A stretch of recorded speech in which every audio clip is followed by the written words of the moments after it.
Welcome to the Redbird Report, your destination for the latest on the St. Louis Cardinals. Here are your hosts, BK and T-Bone.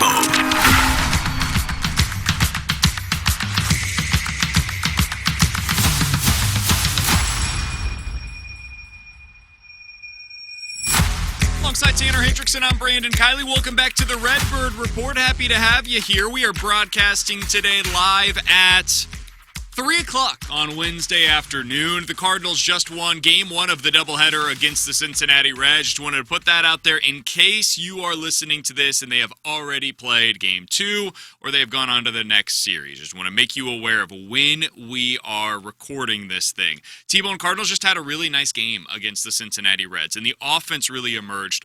A big reason as to why they were able to have that offensive success was Victor Scott, who did hit a home run in this game.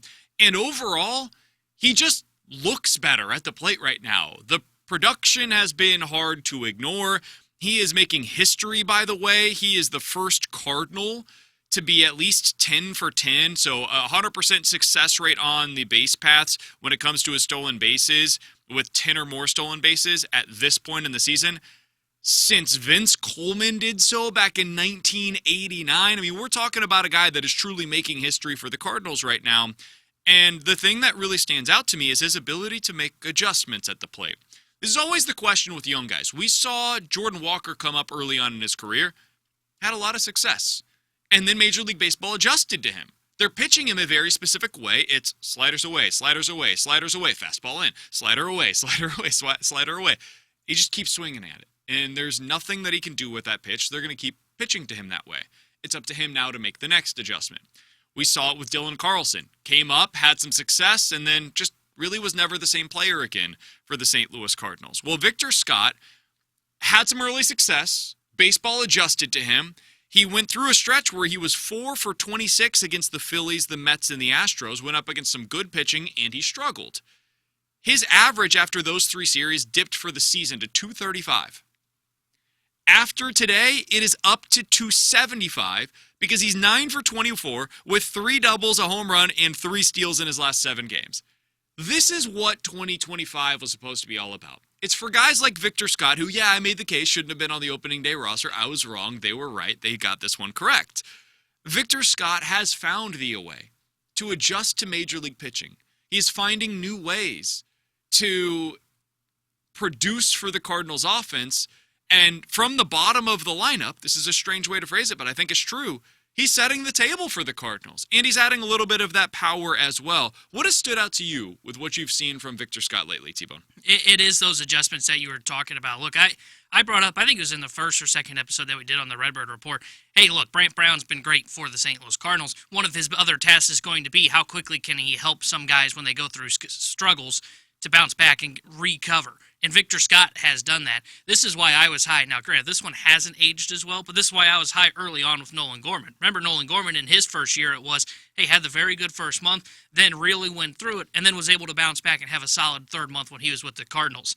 I like that we're seeing this from Victor Scott, and the other part that's nice about it is it's not really a month-long struggle, right? It was like 2 weeks where he really went through some struggles where he's trying to figure things out, and now he's been able to bounce back, and he's playing just like the guy we saw in spring training. He's playing like the guy we saw when we started the season. I like the fact that he's able to make these adjustments, and pretty quickly, too, instead of going through month and a half long, where he just does not look competitive at the plate. It's kind of the thing Jordan Walker's going through right now, right? He is really struggling, and his has been going on for really about 3.5 weeks now, unlike Victor Scott, who's been able to bounce back and recover very quickly. And the other thing, too, that I love about this is he's playing aggressive still while on the base paths. Mm-hmm. I mean, you mentioned the 10 stolen bases. On our show, I predicted, 40 stolen bases for Victor Scott the second this season. I love the fact when he gets on, he's causing havoc. He's playing Gold Glove level defense out in center field. And the fact that he's now back to being what he was in spring training offensively, you really like. You're seeing the fact that they have themselves I don't know if it's a franchise pillar, but they've at least got their center fielder for the next 5 to 7 years. It's a building block, right? That's what the season is about. It's what the Blue season was about as well. Find guys that can be in your everyday lineup. It doesn't matter who they are, like whether that's somebody that you had planned to be a part of it or somebody emerges and they take somebody else's spot. That's cool, man. That's what this season is for. It's a transition year, and it sure doesn't look like this is going to be a playoff team. Again, that's okay. as long as you get positive returns on many of the young players that you're trying to build around. Victor Scott II, he doesn't have to be a leadoff hitter long term. He doesn't have to be somebody that has an OPS plus that is 20% above league average offensively. No, be what you are. Be exactly who you are, and that's more than enough for this team. If he can be a high average, decent on base guy that hits occasionally for a little bit of pop, adds the stolen base production as well, plays good defense in center field for you, man, that's a really nice player.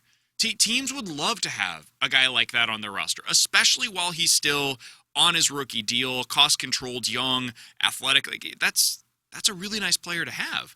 And you mentioned some of the things that he's doing and the fact that, like, he's finding ways to produce. It's also the on-base percentage that is boosted by the walks. That is something to me that really stands out about Victor Scott lately. He now has 5 walks in his last 13 games. I can promise you, opposing pitchers are not trying to do that. That is not something that they want. Because the worst case scenario for you, if you are an opposing team, is I'm walking that guy, putting him on, and he's immediately standing on second base. Because you know he's going. He's been aggressive, as you said. But he's not letting that aggressiveness get to him at the plate. He's not overswinging at things the way that we've seen at times with Jordan Walker or with Nolan Gorman or certainly with Alec Burleson. He's taking his approach, and if you're going to walk him, he's more than happy to take that walk over to first base. It's been really impressive to watch. Yeah, and the part that I love, too, is so I was just looking to see, okay, how are teams pitching him compared to where it was a year ago? And really everything's a little bit the same. The only thing that's kind of gone up is the changeup has increased 5%. But for the most part, he seems to be doing a good enough job of laying that off and then waiting for fastballs. Because you know what he's doing against fastballs so far this season? He's hitting 366 against fastballs. And that was before today. And that home run that he hit, I believe, was a home run that was up in the zone, a fastball that Diaz put there. So he is doing a good job waiting for that one pitch that he is looking for, which is clearly the fastball, and trying to do damage on it. I love the fact that he's now gotten a really effective approach at the plate. And if you're Brent Brown, it's pretty simple, hey? You look at Victor Scott and say, we've got one pitch that we're attacking. If you see anything that's breaking, if you see anything that's spinning, spit on it. That's not your pitch. You're not going to do damage with that. So far this year, he's batting 138 with 0 slug against breaking balls. Off speed, not your pitch, dude. 211 batting average so far this year, 260 slug. Last year against off-speed pitches at the big league level, 155 batting average, 269 slug. It's not for you. You are a guy that is going to hunt fastballs. That is your pitch. That is what you're going to be trying to go out there and get. So how do you do that? We get ahead in the count. Because now you've got a pitcher that feels like they're on the ropes. They've got to throw that fastball in there. And instead of you just taking it, let's get aggressive now. You're in a hitter's count. You've got your fastball. This is what you were hunting up here for. But you got to have that plate discipline to get there. Otherwise, they're never going to give you that fastball. That's what Jordan Walker's problem has been. He's biting, right? He's nibbling at that slider that's down and away. So no, I'm never going to come into your zone because I am dictating the way that this at-bat is going. Victor Scott is forcing the pitcher to come back into the zone. He's taking those walks, which means now you see the damage. It's paying off for him. This is something that I've loved about Brendan Donovan's game over the years. There will be times where it's like, man, he's just not producing the way that he was when it comes to his power. Well, yeah, because they're expanding their zone. He forces them to come back in by taking his walks. They come back into the zone, and boom, now you start seeing the doubles again. That's what you hope Lars Nootbaar can do as well, and that's the guy that I wanted to get to next. So it's not just that Victor Scott has been taking his game to another level. Dude, Lars Nootbaar is one of the most productive leadoff hitters in Major League Baseball in the season. I was actually kind of surprised to see this earlier today. Cause yeah, I think Noot's been good. I don't know if Noot's been great this year for the most part, at least based on my eye test, right? Just purely the eye test without looking at any of the numbers. I saw there was a thing the other day by Jim Bowden, by the way, from The Athletic, former Major League Baseball general manager, who said one of the most disappointing hitters for the Cardinals this year has been Lars Nootbaar because his average at the time was like 235. It's like, yeah, he also has an 850 OPS, but whatever, sure, yeah. The problem because the batting average is low. Set that aside. Lars Nootbaar, after today, when he hit a home run off of Diaz in the 9th inning, is now batting 270 with an on-base percentage above 400 and a slugging percentage that has now reached 450 on the season. Lars Nootbaar is exactly the player that the Cardinals had sold us to be. Now, we'll see if this can sustain, right? The biggest question for him coming into the season was, can he play 140 games for the Cardinals this year. And right now he's on pace to do so. He has not been hurt, knock on wood, just yet. And he's been producing while he's been out there. So, all right, cool, great. But to what level? What level is he producing, right? So I wanted to look this up. Because right now, again, I mentioned he has a 400 on-base percentage and a 450 slugging percentage. How is that taking place? Well, if you look at his on-pace numbers, again, as of today, early in the season, we're about a fifth of the way through the season. He's on pace for more than 105 runs scored. He's on pace for 25 home runs and more than 100 RBIs. That's from your leadoff hitter. That's a pretty damn good season. So let's put this in context, shall we? On-base percentage of at least 360, which feels very much in play for Lars Nootbaar this year. He's at 400 right now. For his career, he's like a 350 on-base guy. More than 100 runs scored, which is not an easy thing to accomplish, but right now he's on pace for about 110 on the season. And at least 25 home runs, which is his current pace home run-wise. 25 home runs, on-base percentage of 360 or better, at least 100 runs scored. Guys that have done that for the Cardinals in the last, let's call it 25 years, shall we? Okay. Pretty good stretch of Cardinals baseball. Yeah, we were pretty good back then. Goldie did it twice. Love that guy. Matt Carpenter did it twice, leadoff hitter. Albert Pujols did it 100 times. I'm not going to give you basically every year. Ryan Ludwig in that glorious 2008 season, which is always this hasn't happened since Albert Pujols, but other than Albert Pujols, who was the other guy that did this? It's always Ryan Ludwig in 2008. Jim Edmonds and Scott Rowland did it in 2004. And that's the end of your list. That is what Lars Nootbaar currently is on pace to accomplish, is stuff that Goldie, Carpenter, Ludwig one time, Edmonds, Rowland, Albert, those are the guys that have done this. It's the best hitters for the Cardinals in the last 25 years. The Cardinals have been trying to sell us on this notion that that's the group that Lars Nootbaar could have as his peers if he can stay healthy. T-Bone, we're finally seeing it. Are you buying it, though? I am buying it. Long as he stays healthy, I believe that this is what Lars Nootbaar is. Because I've never questioned really the batter profile for Lars Nootbaar. Now, I've questioned how the Cardinals have utilized it, right, where they've put him in the order. But I'm buying what we're seeing from Lars Nootbaar. I mean, he's got a great batter's eye to what we were just talking about with Victor Scott and Jordan Walker, how one is allowing or forcing pitchers into the zone. Well, when you do that against Nootbaar, because he is drawing walks, he is now doing damage to it and adding that slug, which I don't even know if it's fair to say adding that slug, because he had it in his game previously. He's had pop, now he's adding slug, I guess would be the way that I would describe it. Yeah, I think that's a fair description of it. And nothing about this feels fluky, right? I think the one thing that doesn't slump in baseball is a batter's eye.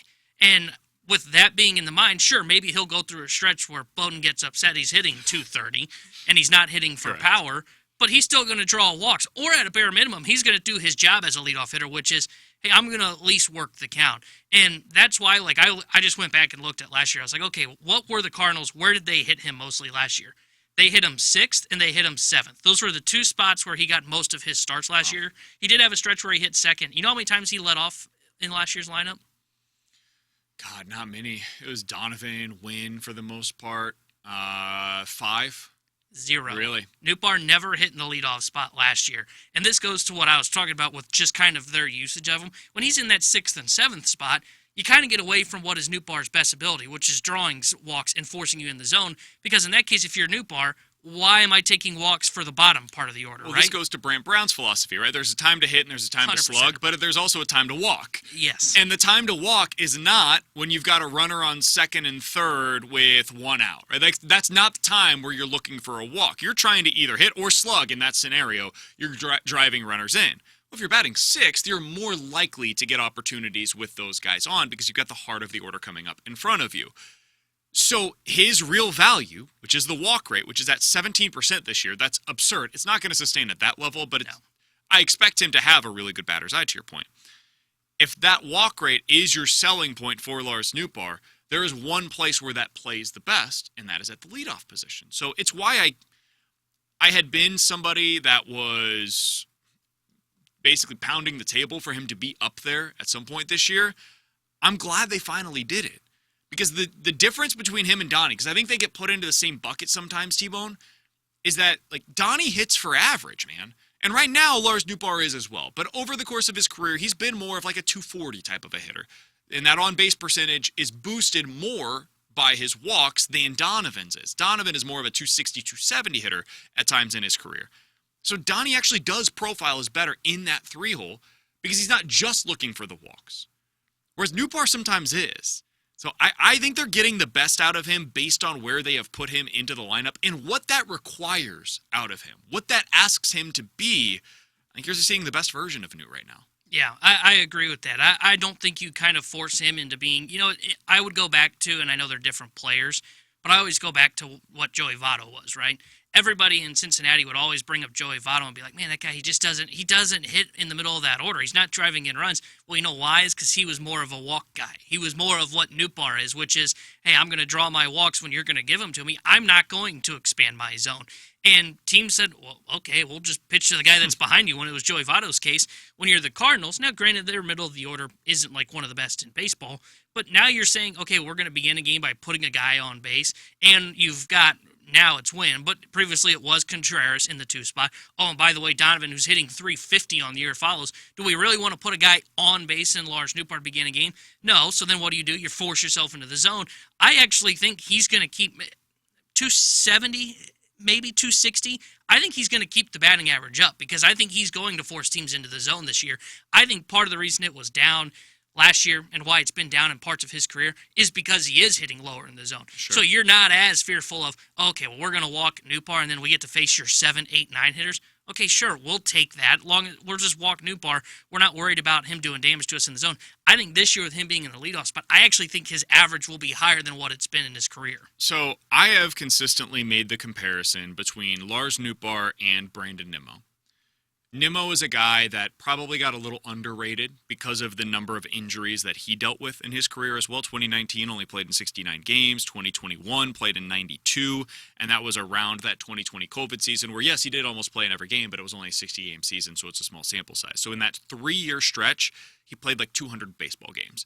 Just wasn't a guy that was available very often. And that was after his 2018 breakout, where he had a 265 average, a 405 on-base percentage, and a slugging percentage of 485. Brandon Nimmo in 2018 was an absolute monster for the Mets. And then, boom, all the injuries hit. People were wondering, like, is this really a guy that you can build around? 2022, he comes back and has a monster season once again in 150 games. That year, 30 doubles, 7 triples, 16 home runs, and had an OPS plus that was 30% above league average, 800 OPS. Is that what you're thinking for Noot, or is it more of what Nimmo was in 2023, where it was the 25 home runs, 30 doubles, about 28% above league average offensively, 365 average? Like, if he becomes Brandon Nimmo, if that is now the future, what Nimmo has been over the past few seasons, what do you think that means for the Cardinals? Because it feels like that's the trajectory that we're talking about now, is Nimmo's 22 through 24, if you look at the average season there, and that's a little longer, further on in his career, he's 30, 31, and 32 in those seasons. 260 average, 350 on base, 433 slug, 25% above league average offensively, an average of 21 home runs per year. So it means you've got a really good player. The problem for what it means for the Cardinals is you almost need a middle of the order to really capitalize on that, right? Like you mentioned those numbers for Nimmo. We'll think about who was in the heart of that order for the Mets to really not really affect Nimmo as much, but impact the New York Mets was, hey, we've got Pete freaking Alonso in the middle of our order. Oh, hey, we've got Francisco Lindor that I think at the time was hitting behind him, if I'm not mistaken. Like, it just goes to add on of, hey, this is a really nice piece that you have if you're the St. Louis Cardinals. But Marte was in that lineup as well. Marte, that's right. I forgot there's another right-handed bat in there. The problem, though, is like if you have this leadoff guy and you don't have a great middle of the order, how much does it really help you out? Don't get me wrong, it's a really nice piece to have, but if you don't have the stars to really bring him in, and look, he's on pace now for 100 runs, so maybe I'm wrong on this, but my thought process would be, I don't know how much that really helps because you're getting this guy on base, but you don't have the middle of the order to potentially bring him home. The reason why it's important to have these conversations now, and certainly as we get into the offseason, is because like they've got to decide what it means for them. Here pretty soon. Over the next couple of seasons, they've got to make a decision on, are we keeping Lars Nootbaar here? Is this a guy that we are going to invest in? And if the answer is yes, you probably want to get him locked up sooner rather than later because the cost is only going up. Again, if you believe in this. If you don't believe in this, then you should probably trade him after the season. But if you If you think this is who Lars Nootbaar is going to be, and the Cardinals have said all along, they're confident this is the guy. What we're seeing right now is what they've been waiting for.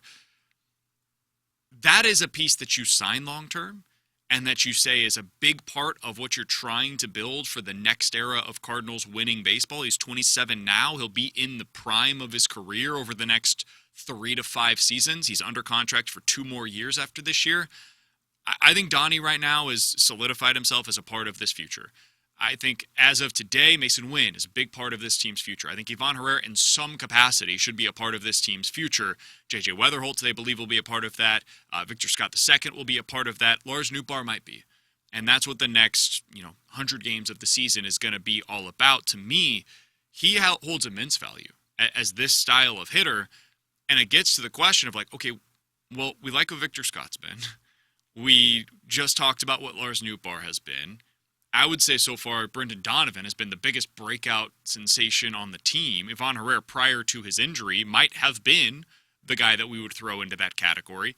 The rotation, which we'll get to here in just a little bit, has been so much better than even the most optimistic of Cardinals fans could have anticipated. And T-Bone, as we're talking about this here today, they're 4 games below 500. So it is mirroring the blue season a little bit in that the individual performances are there for the most part. Not all of them. Gorman hasn't been good. Walker has not been good.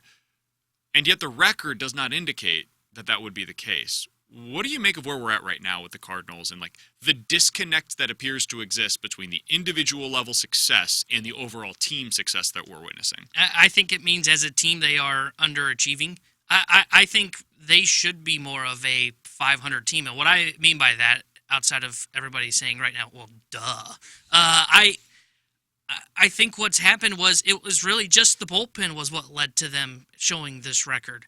And their lack of urgency to say, hey, we should send down Ryan Fernandez. I mean, just last week, we did the podcast, I think it was on Thursday, if I remember correctly, and we asked ourselves the question, do you think they will send down Ryan Fernandez? And we both went, yeah, but we're not confident in that. And it took them, it was probably a week too late to send him down. It probably should have been around that Braves series, and they ended up waiting. Really, it's just the bullpen, because offensively they've been fine. You mentioned their pitching. Their starting pitching's been really good. The bullpen's been their biggest problem, and that's why they are underachieving, in my opinion. They should be more of a 500 team, but their unwillingness to change the bullpen because they viewed that as something that should be developed, right? We have to develop Ryan Fernandez at the big league level. Oh, well, Chris Roy Griffith, we kind of got to develop him at the big league level. No, it's bullpen arms, man. They're so fickle. This is part of my frustration with the way that they were handling it. I'm all in on handling, if you had a young starter like Palante and Liberatore, of, hey, we want to make sure that these guys have opportunities as starting pitchers.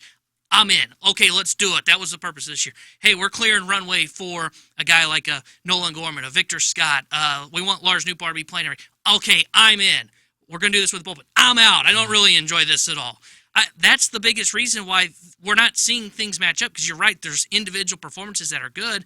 The reason they're underperforming, though, was their bullpen was a significant problem for them that they weren't willing to fix fast enough. Yeah.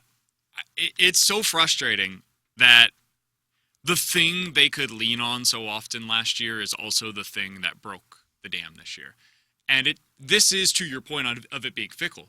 Dude, 2 years ago was the same story, where the pitching was the problem. That included, to a significant degree, the bullpen. Yeah. Last year, the bullpen was the thing that propped you up. And it's like, oh, everything hit this time around. Andrew Kittredge, it was the perfect guy for us to add to the back end of the pen. We can trust him. It adds a little bit of depth before them. Most of the guys, like even the bet on Ryan Fernandez, last year paid off to a really high degree. This year, not so much. And now you've got Phil Maton, who's been very good for you, but between Leahy, Maton, and Helsley, you're leaning heavily on those 3 individuals, and you don't seem to trust anybody else in the bullpen. Okay, well then we got to cycle through some guys. That's got to be the answer here if the 2025 season is about getting the runway for young players and trying to win. And this is where I keep going back to the question. We talked about this a little bit on the show today, T-Bone, is that where we're at? Because I don't know, honestly. I think that this is a confusing year in a million different ways. And their usage of pinch hitters would suggest, like, hey, we're not trying to maximize the platoon advantage for every one of these at-bats. That's okay. I'm cool with that. To your point, like, if you just want to find out, hey, can Gorman hit lefties? can Burleson hit lefties? We need an answer to that to know what are they going to be able to do when we are contending again next year, 2 years, 3 years down the road. If that is what you're trying to accomplish right now, cool, I can hear that. That's fine. But earlier in the season, that wasn't what you were trying to do. And it's not as if we're halfway through the year, we're in July, you're 15 games out of first place. No, we're at the end of April. And really all it took was a sweep at New York for you to determine that we're no longer going about it this way. That is something that is a little difficult for me to square, because the Cardinals have had one pinch hit opportunity since that New York Mets series, and it was a guy that went in for Luke and Baker, who is not a part of this team's future. So between that, the way that they're handling the bullpen, it just becomes a little confusing for me on what is the real goal of this season. And if you keep telling me that it is trying to win as many games while also doing the development, and then the winning always comes secondary to the development, well, it's pretty clear what the pecking order here seems to be. Yeah, and I have a tough time deciding if my frustration is because of the way the Cardinals are messaging it, or if it is just me kind of still the fan inside of me, right? That is, sure, hey, I want to see them winning ball games, because who doesn't? But to your point there, what I do find frustrating, and forget the messaging to an extent for a second, because early on in the season, it was kind of, hey, at winter warm-up, they said, hey, it's about creating runaway, but, we do want to win, so we can hopefully draw fans back in. Okay, and that's what your actions showed at the beginning of the year because of all those pinch hit opportunities until that Mets series where they got swept. But what I find so frustrating is, and you tell me if you disagree with this is the third year in a row that I would say that they have created their own self-fulfilling prophecy that has led to the end of the season. And what I mean by that is what led to them waving the white flag and saying, you know what, all right, abandon the pinch hit opportunities. We are going with left on left and right on right for everybody now. The bullpen. The bullpen led exactly to that, because the bullpen cost them, I believe it was 2 of the 4 games in New York. Fernandez gave off the walk-off. I think they blew a game in that 4th game of that series. That's what led to you getting swept by the New York Mets. And you should have been making some of these roster moves. And again, they continued to wait. So they created this own prophecy of, well, if we're not going to win games in April, then we'll have to abandon this idea of winning early on. Well, part of the reason you lost a lot of the games before that Mets series was your bullpen. Why'd you lose 2 or 3 to the Angels? Well, your bullpen imploded. Why'd you lose 2 or 3 to the Pittsburgh Pirates? Well, your bullpen had bad outings. What happened in the Mets series? Your bullpen was bad. It's a self-fulfilling prophecy that they were unwilling to answer, and whether you want to call it urgency or whatever word you want to use, they weren't willing to fix that problem. And that's been an issue the last 3 years. I go back to their offseason going into 2024, and they said, hey, we really want Gibson and Lynn, and hey, we've got these team options. So you were more worried about making sure you had an out than building a great pitching staff. 2023, it was, boy, our rotation guys aren't effective. They're injured. What are we going to do? Well, okay, maybe we should show some urgency. Well, no, we're fine. And what happened? It imploded on them. It's 3 years in a row that this has happened. Last year, the Cardinals won 54% of their close games. This year, they've won 38% of their close games. I mean, there you go. That's the story, right? If they were winning 54% of their close games again this year, we're talking about a team that's pretty close to first place in the division. Yeah. It's really that simple. Your rotation, I was looking up numbers on it earlier today just to see, is my feeling also backed by the results? Is it a mirage? Am I just remembering the good starts, or is this something that is real? The Cardinals' rotation since April 7th. This is dating back to that series, that rough series at Boston when they got absolutely destroyed at Fenway, and the rotation was abysmal that weekend. Since then, the Cardinals' rotation has thrown 122 innings. That is best in Major League Baseball. They have contributed the most innings of any team in the sport. Worth noting, there's not like a games played situation here. Everybody has basically played the same number of games since April 7th, so that's not contributing here. The Cardinals are getting a lot of innings from their starters. 3.1 ERA. That is 7th best since that series up in Boston. 230 batting average against, 8th in Major League Baseball. And for the nerds out there, a 3.5 FIP, so it's not like they're getting super lucky. This is not a batted ball thing. They're just actually pitching really well, 8th best in Major League Baseball. So then that goes to the quality starts, which has been a thing for the Cardinals in recent seasons. They don't get guys that go deep into games, and when they do, they don't have great games. It's 6 innings, 4 earned runs, stuff like that. Cardinal starters have gone at least 6 innings in 17 of your 30 games. It's pretty damn good given what today's standards are. I know for many of you, you might be thinking to yourself, that's terrible. Yeah, but it's not. Now on 7 innings. It's not 2005 baseball anymore. In the modern standards, that is a very good percentage. More than 50% of your starts have gone at least 6 innings. You've had quality starts in 14 of your 30 games so far this year. There's no team in baseball that has more. So you are tied for the league lead in quality starts so far this season. And most of those are coming from Andre Palante and Matthew Liberatore, 2 guys that you're building around for the future. So again, Victor Scott, really good this year. Lars Nootbaar, really good this year. Brendan Donovan has been amazing. Should be in the MVP conversation if there was such a conversation 50 games into the regular season. Your rotation has been better than anybody could have anticipated. I would say the defense has been mostly good this year. Base running, outside of a few obvious disclaimers here, has been good this year. And yet they're 4 games below 500, and we talk about this, and it's like, they feel like they're not in it anymore. It's such a weird year. It is. It is such a weird year because they're getting positive returns on so many of these different questions that we were asking before the season. Yeah, and the thing that I remember when, I think it was you and I, because I want to say Alex was out on the day that this happened. We talked with Craig Berube, right? And I promise I'm going to be talking baseball here. But I remember Craig Berube, after he got fired by the Blues, saying, hey, look, you can't develop guys and you can't win. I think we just mentioned, hey, you've seen a lot of positives when it comes to individual levels for both the offense and the pitching. I think after watching the Blues this season, where they had this same thing, which was, we said at the beginning of the year on the show, hey, it's just good if you get positive returns from an individual level on the Blues. And Blues front office was saying, we think this is a playoff team. Now that we've added Broberg and Hubby, we think this is a playoff team.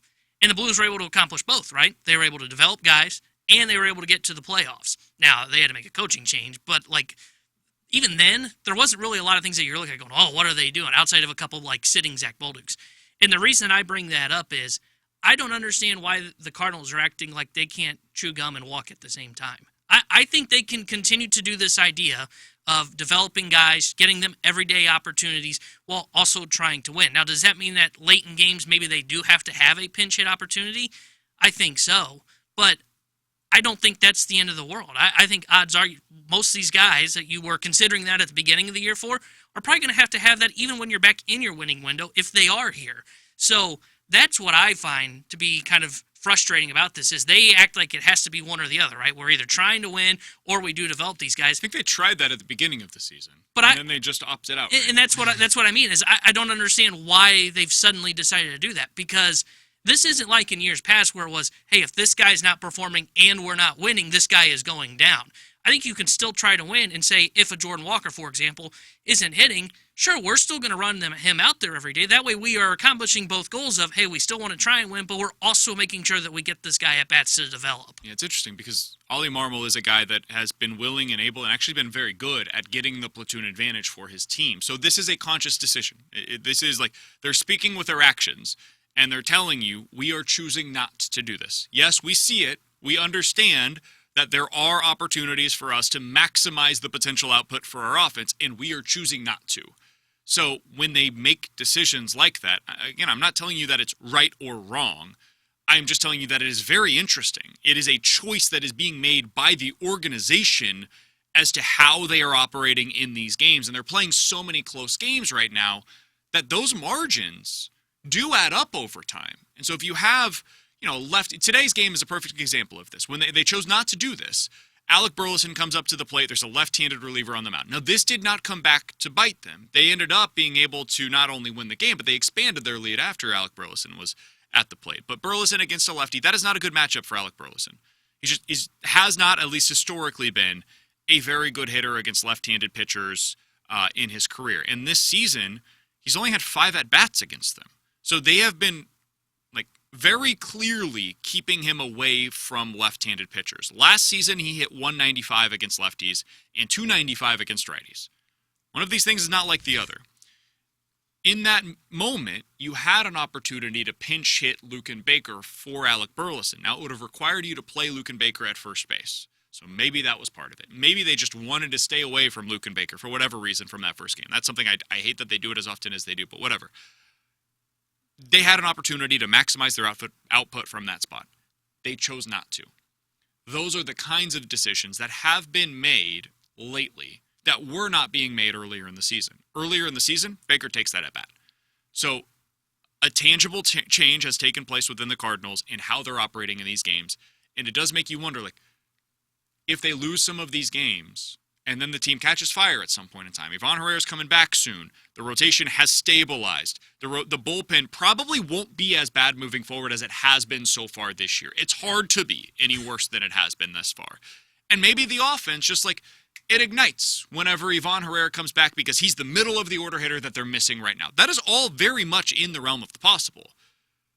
But if you ended up losing a couple of these games here and now before that takes place, does that become the difference? It could. We saw with the Blues this year. It was a game. The last game of the regular season that got them in, and part of that is because they were super aggressive. They made the move for Cam Fowler. They did fire their coach in season, and I'm not advocating for the Cardinals to do that, but just aggressive moves in general. That is what it requires of you early on if you're chasing your tail. It's an interesting spot to be in as an organization, and there's a million different ways that you can operate in this moment. The Cardinals appear to be choosing their path, and it is development over everything. We want to find out what we have in these young guys. This is our plan, and we are truly sticking to it, and now even more strictly than we were at the beginning of the season. It'll be interesting to monitor over the next week to see if that continues to be the case. All right, I mentioned Ivan Herrera, T-Bone, expecting to make his way back up to the major league level sooner rather than later. This weekend, he's going down on a minor league rehab assignment. I don't know how long he's expected to be down. Could be close to a week. Maybe the next time that we do a podcast together, we'll be talking about Ivan Herrera back into this lineup. How do you view his role with the team? Has it changed at all since he went down with the injury? And how big of a boost would that be, in your opinion, to this lineup? I think it'll be a significant boost to this lineup. And I think it goes to show, first off, I think he stays in the role that he had prior to the injury, which is he's your starting catcher 2 out of 3 days, maybe even DH that third day, depending on where they are with certain things. And to me, he hits in the 2 spot when he comes back. I know they went with Mason Wynn, and boy, let me tell you, that bit me in the butt today on the show when I said I would rather have Contreras in the 2 spot, and then he hit 2 home runs in Game 1 against the Reds. But I think they will go back to Herrera in the 2 spot. It's clear they want a right-handed bat there. They're kind of limited in their options currently, and Herrera is a better hitter than Mason Wynn. And that's not a shot against Mason Wynn, but Herrera brings a little bit of everything, right? He hits for average, gets on base, and he brings a little bit more pop to the 2 spot than what Mason Wynn typically would bring. So I think they will go back with Herrera in the 2 spot. I think they will go with, probably stick with Donovan, Arenado, Contreras as 3, 4, 5, and then I think they'll probably bump Wynn back down towards like that 8 or 9. That way they can kind of have that double leadoff like they were doing early on in the year. So for me, nothing's really changed for Ivan Herrera. Do you think they keep 3 catchers? I don't think so, because if you're not pinch hitting, then you don't necessarily... Because Barrero's basically the guy that you'd be kicking off if you decide to do it that way. Yeah, I think that's probably the path. They would rather keep Barrero for the guy that just sits the bench. And, like, in theory, when you have Herrera, you're not going to pinch hit for him. And if there are games where you do start Pages and say Herrera is the DH... That's what I was thinking. I think they've avoided that for the most part when they could, but... But if you have 3 catchers, it makes it more possible. Sure. I still don't think that they will do that. I don't think they view Pozo as a part of this team, so I think they will send him down. I don't think they view him or Barrero as a part of this team. I wonder if they go that direction. And part of the reason why is because of the runway that they're giving to Nolan Gorman right now and what we're seeing out of him. Like, there's going to be some really interesting lineup decisions to make in the games where you see Ivan Herrera at DH and not behind the plate. What is that going to look like? Because you need him in the lineup basically every day. This guy is somebody that needs to be out there as often as humanly possible because that bat plays, as we saw prior to him going down with that injury. By the way, today was the day that somebody finally overtook him for the lead in home runs on the season, and that was Lars Nootbaar. He hit his 5th today. Otherwise, it's been Ivan Herrera, who has a 1,500 OPS on the season. Woof. So, reason I bring that up is because, like, if Gorman doesn't start hitting, is that the spot that you see Ivan Herrera take? Is maybe it's 2 out of 3 days he's in the DH slot, and you have Pages that is behind the plate on those days, because Pages is a better defensive catcher. There's just no way around it, and you just make the lineup work that way. And so Burleson is off onto the bench, and in this scenario, Nolan Gorman is also on the bench. It's probably not an ideal lineup construction, but it gets your best hitter in there. It makes you better defensively. All you're missing out on is Barrero. You have flexibility by having Nolan Gorman now on the bench because he can play second, he can play third. You know that you can put in a pinch situation, can put Donovan over at shortstop if needed. Probably won't have to do that, but in the event that you needed it. That's the thing to me that I find to be most interesting personnel-wise over the course of the next week is what they decide to do whenever Ivan Herrera is called up to the big league level. Yeah, and I know this is going to sound kind of weird, but like making all of those decisions, it feels kind of like you're trying to win again, right? Because it is speaking of kind of maximizing the use of the full 13 position players that you have. That's why I feel like they're going to go path of least resistance and just get rid of Pozo and send him back down. You can get Herrera back in that spot. You just keep Nolan Gorman in the DH spot. Yeah, and you keep Gorman in the DH spot. You can continue to get him at bats. I don't think they view Barrero as a guy like, oh, against a lefty, then maybe we sit Gorman and put Barrero in a spot like that. No, they'll go to Luke and Baker because I still think they want to develop. I don't know how they view Luke and Baker. I still think they want to develop him as like a, hey, here's a right-handed bat that we use against lefties, but we're not going to use him to pinch hit. But hey, you can start against lefties at the DH spot. I mean, I like the thinking of it because it does make sense if you are going to go Herrera in that DH spot. But then the question is, are they willing to pinch hit for Pages? Because that's when you would necessarily need it. And right now they seem to be signaling that they don't want to pinch hit for anybody, just point blank and period. The funny thing is, in this scenario, you wouldn't even worry about the fact that you lost your DH necessarily if it's a late-game situation because then you can just plug in Gorman at the DH slot and treat that as a typical National League game. No manager tends to do this, but you could do it if you really needed to. You can make it work. It's something that I'll be monitoring over the next week. We'll see what the Cardinals decide to do in that scenario in the event that Ivan Herrera is indeed ready to go at the big league level. All right, this has been not our typical studio. It's not the typical audio quality that you've become accustomed to here on Redbird Report. We apologize for that. Scheduling issues here on the show, so we will hopefully be back into our other studio next week. For Tanner Hendrickson, I'm Brandon Kiley. If you made it this far into the podcast, be sure to rate, review, subscribe over there on iTunes. Check it out on YouTube as well, youtube.com/101ESPNSTL. We'll talk to you guys next week on the Redbird Report. Find every episode of the Redbird Report with Brandon Kiley and Tanner Hendrickson on YouTube or at 101ESPN.com.